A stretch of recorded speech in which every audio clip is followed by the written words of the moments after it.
Hello, I am Richard A. Boxall, and this is my short and almost daily podcast in which I chronicle my life and attempt to be a writer by writing daily-ish. You're listening to the diary of a wannabe writer, Season 3.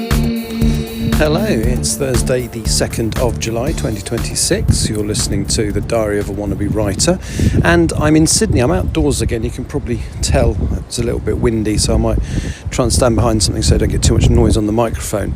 But yeah, basically, what have I done since I last spoke to you?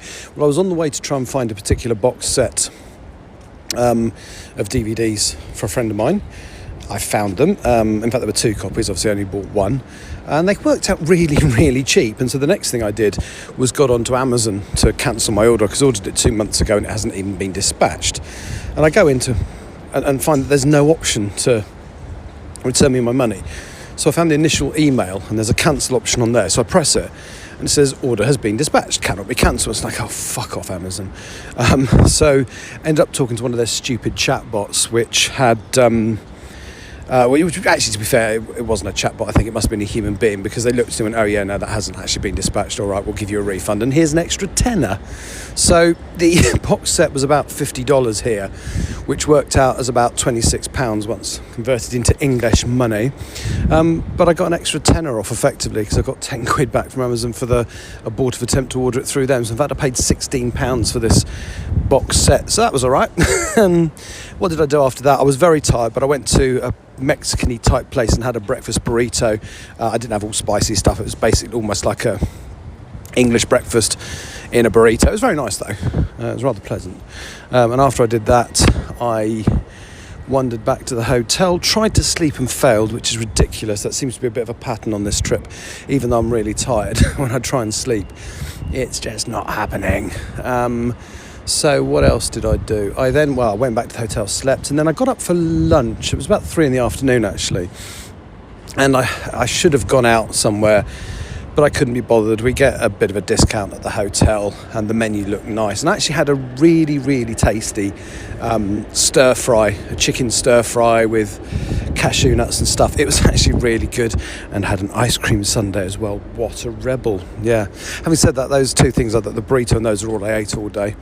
And then I went back to my room, tried to do a bit of writing, but was just too tired. I did do a little bit actually, that's right. I was reading through my scene breakdown to work out what I needed to do next scene-wise, and I realised that the scene I wrote the other day, the one when I was in the hotel in Singapore, I'd missed a crucial moment. So kind of the whole point of that scene was to drop another hint about the revelation that's coming quite soon. Actually, I'm only a couple of chapters away from it. And I forgot, I'd included the bare bones of the scene, but I hadn't included that bit. So I included that bit and it was fine. And then I went back to bed, still fell asleep really. Eventually got a little bit of sleep, what was technically overnight, so that was a step in the right direction. It is windy, I hope you can hear this all right. And then after that, I've just woken up. So where you are, I'm recording this at about 8:30 at night, but where I am, it's, where are we? 5:30 in the morning, and I've just had some breakfast. I'm not going to say where, because I don't eat at that place. Only today I did, just because they had breakfasty stuff available and I was hungry. So my plan now is to return back to my hotel. I might try and do a little bit of writing in the there's a little lounge bit downstairs. I'm not very good at doing it in my bedroom. And then iron a shirt and get all my bits and pieces ready for the flight tomorrow or later today, or however you want to view it. Back to Singapore, and then try and get a few more hours sleep. I mean, it's not a ridiculously long flight, although it's long. I mean, yesterday came in at under 7 hours, which is really good.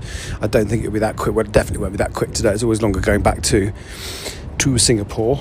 So yeah, I'm just wandering around. I'm in the Circular Quay area now. I can see, you heard trams going past yesterday. I can see all the trams lining up ready to go, but they haven't really gone anywhere yet because it's quite early in the morning. Actually there is one. I've just walked towards it, so you might be able to hear the noise it makes. You might not be able to, but it's an integrated transport hub here.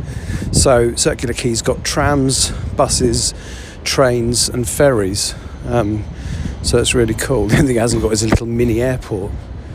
Would that be silly? Can you hear that?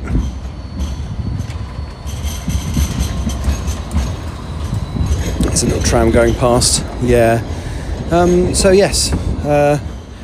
Now we are not very far away from all the chart data for Friday being released. So one of the things I might do, possibly even before we leave Sydney, depending on whether I manage to sleep or not, is start putting together information for next week's music podcast, because it comes out on the Monday and that's the day I get back to the UK, and really I'd like to record it in Singapore so it's done, so I haven't got to rush and do it on landing day, or run the risk of it being late because I'm too tired to do it on landing day. So I think I can't put the actual chart together because that's not released until tomorrow, but I have got the list of new music that's out, so I can, and quite a lot of the news is already, so all the Spotify related stuff, the information is there. The BPI stuff doesn't come out till later tomorrow, but yeah, so stuff I can do, and I really would like to get something done on chapter 29 as well.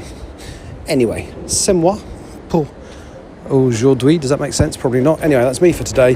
I'll talk to you tomorrow. Take care. Thank you for listening. Bye-bye. You have been listening to The Diary of a Wannabe Writer, presented by me, Richard A. Boxall. Thank you for tuning in to my cogitative considerations, and if you'd like to know more about me or my projects, visit my link tree on linktr.ee/Richard Writes. Capital R, capital W. Thank you for listening.